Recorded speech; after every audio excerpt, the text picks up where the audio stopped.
A local nonprofit restores a woman's front yard terrace and makes repairs to her 1863 home, which had fallen to the wayside as she raised her 5 children after her husband passed away last year. Reporter Kendall Larson takes us to the worksite.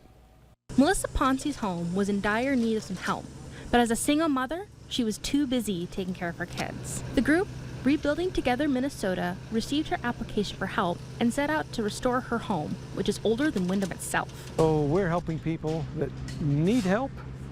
On a day like this, it's a rebuilding day. It's an annual event in each county. Rebuilding Together Minnesota is a local branch of a national nonprofit dedicated to helping families with critical repairs and renovations to their homes. We'll never run out of people to help.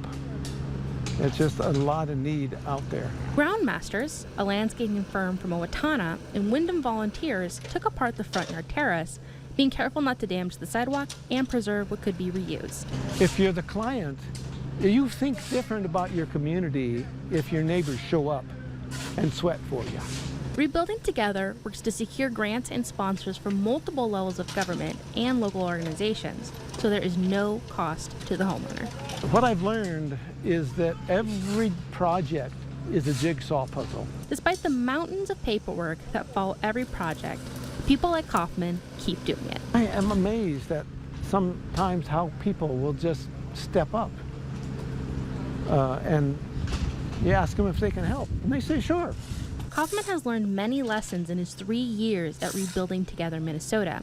But the most important lesson is the stories of those he's worked with and helped. And that people are people everywhere, whether it's the volunteers that help us or whether it's the clients we serve. In Windham, Kendall Larson, KEYC News Now. To learn more about Rebuilding Together Minnesota and how you can get involved or apply for assistance, go to KEYC.com.